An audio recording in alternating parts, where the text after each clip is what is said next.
Sa kabilang linya na po natin ang political analyst na sa katauhan ni Dr. Froilan Calilong. Dr. Calilong, magandang hapon po, magandang gabi po. This Magandang is Raul gabi. Esperas, kasama po si Rhea Bell. Yes, good evening po at good evening din po sa lahat ng ating mga taga-subaybay. Thank you po for having me.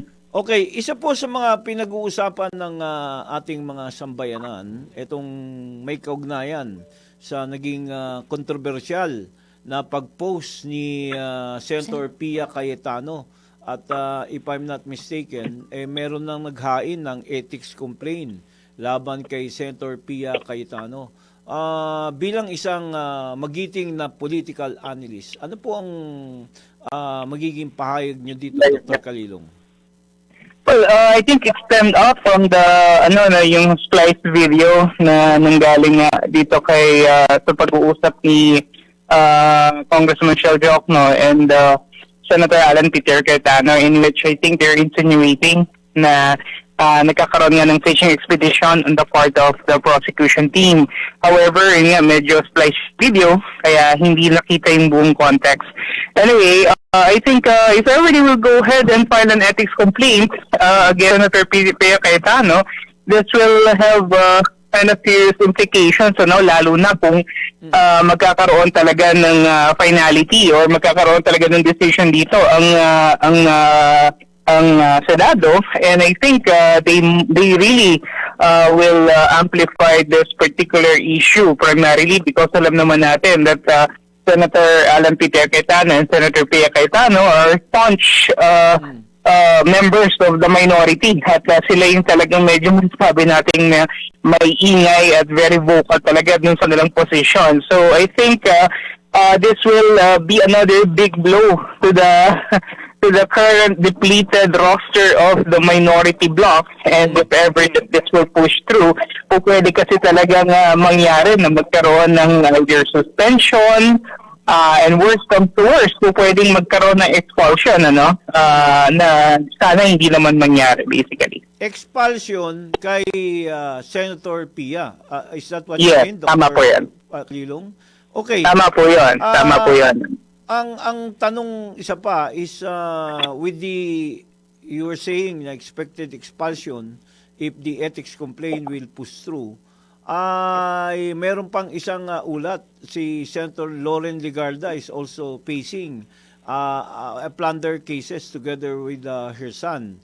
So ang question is, with the dwindling o yung lumiliit na bilang ng minority, ano ang magiging epekto naman po nito, Dr. Calilong, sa ongoing impeachment trial sa Senado?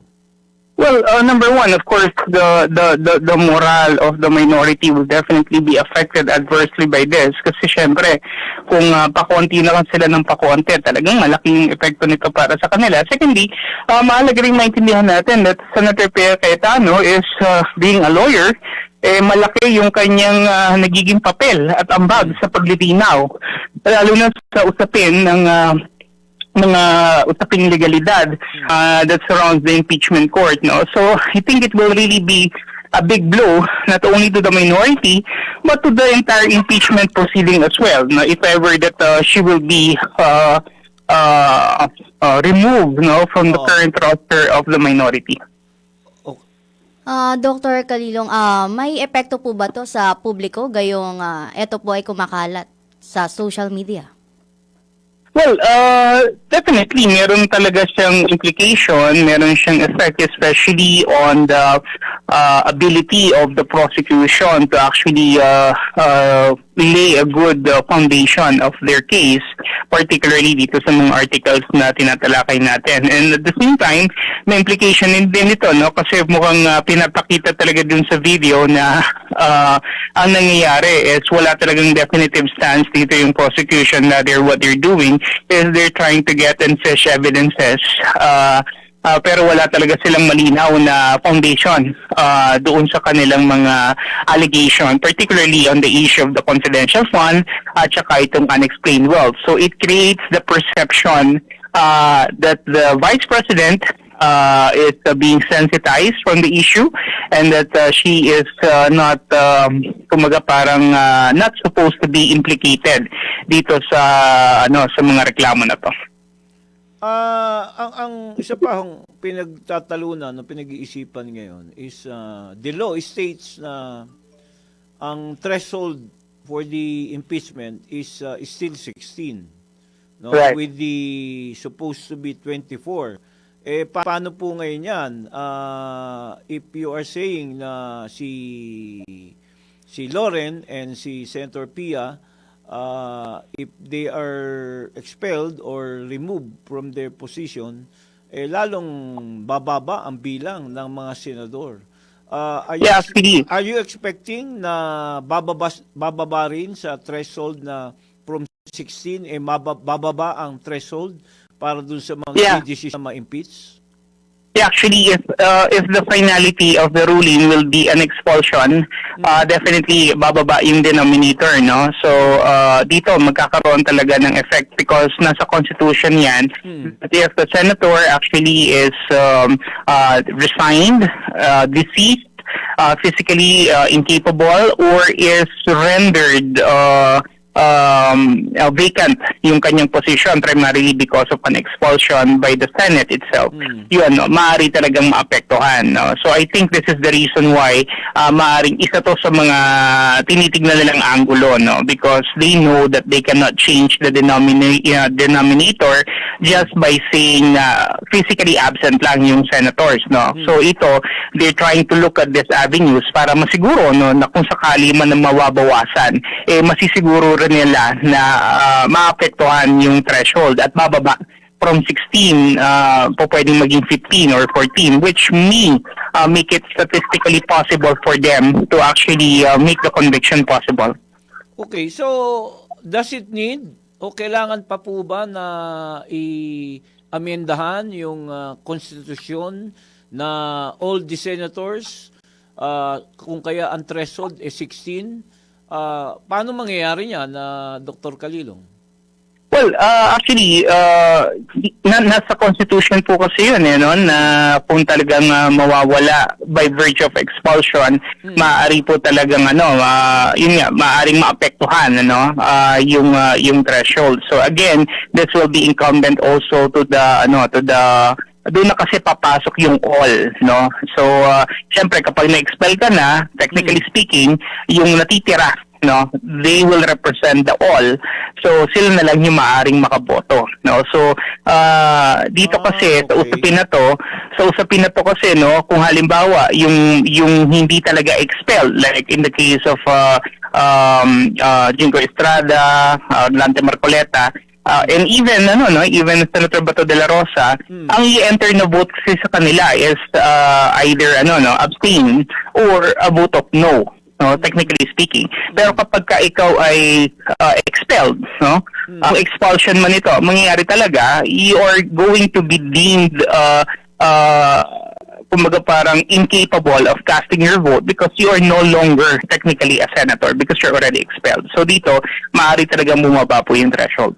Okay, but this decision will be sa impeachment court, or would they need to repeal? No, it will not be the impeachment court to decide on this because it will be the Senate itself, that will be deciding on this. Kasi ang tinitingnan natin dito is yung fate ng isang senador as as an incumbent lawmaker and not just as a senator judge of the impeachment court. Pero maapektuhan yung kanyang would-be duties, at yung kanyang kakayahang bumoto as a senator judge if ever she will be expelled in the impeachment proceeding. Isa pa is si Senator Alan Peter Cayetano, I understand isinampa na sa ombudsman ni Senator Ping Lacson yung mga nakuha niyang ebidensya na may kaugnayan din sa bilyong-bilyong pisong waterways or what you call this, flood control sa Taguig. Paano po, will this also mean lalong mababawasan ang minority, Doc Calilong? Nagiging maliwanag po kasi talaga ngayon yung ploy nitong administration, particularly ng ombudsman, na talaga nagiging kasangkapan talaga siya, no, para talaga sabihin na natin tanggalin doon sa picture o doon sa frame yung mga kalaban nila, lalong-lalo na dito sa Senado.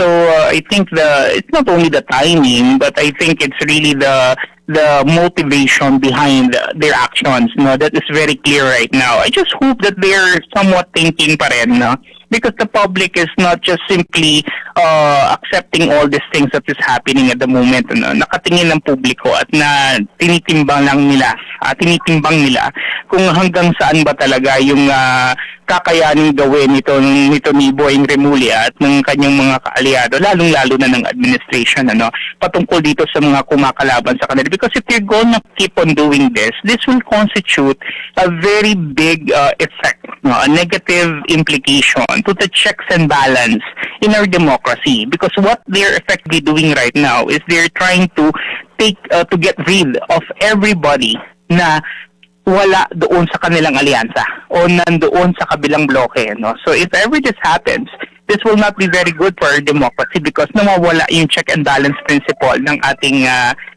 gobyerno, ng ating pamahalaan. So, Dr. Kalilong, kung nababawasan na po ang minority, sino po kaya ang posibleng lumipat from majority to minority para bumoto para sa impeachment? Well, if ever po na mangyayari yun, medyo mahihirapan po talaga, no, kinakailangan talaga nila kasi nga yung numero, no. Well, I hope that many of the senators, particularly yung mga nasa pareho sa minority and majority, that they decide based on what are the merits and the demerits of the ongoing investigation or the ongoing proceeding. Although alam naman natin that it's really a political numbers game. And as we say, bago pa magsimula itong impeachment na to, meron na naman talaga silang kanya-kanyang pinapabura na posisyon. Pero sana, sa punto na to, no, sana makita rin naman ng mga nasa mayorya, no, na tignan at balancing maigi, no, kasi the way I'm seeing it right now, it's the defense that is scoring points, ano, kasi hindi nagiging maliwanag yung mga directions at saka yung mga kaso na binabato sa ikalawang pangulo, no. So I think if ever that the trend will continue and many of the people from the majority will still vote for conviction, medyo baka hindi maganda ang maging rehistro nito sa taong bayan. And the same thing for the defense, no, for those people who are allied with the Duterte bloc, na kapag ka naman hindi maganda rin yung nagiging takbo ng depensa and then they will still vote for acquittal, baka hindi rin maging maganda yung impression ng taong bayan. So at the end of the day, it's really about looking at the pros and cons of the proceeding at sana matimbang na nilang maigi bago sila bumoto. Not just based on alliances, but really based on the merits and the demerits of the case. Okay, thank you. Okay, po. thank you, Doc Froilan Kalilong, ang ating magaling na political analyst. Salamat po. Maraming salamat. God bless at mabuhay po kayo. Si Dr. Froilan Kalilong, ang isa pong political analyst sa kanyang pahayag kaugnay sa mga kaganapan may kaugnayan sa impeachment trial.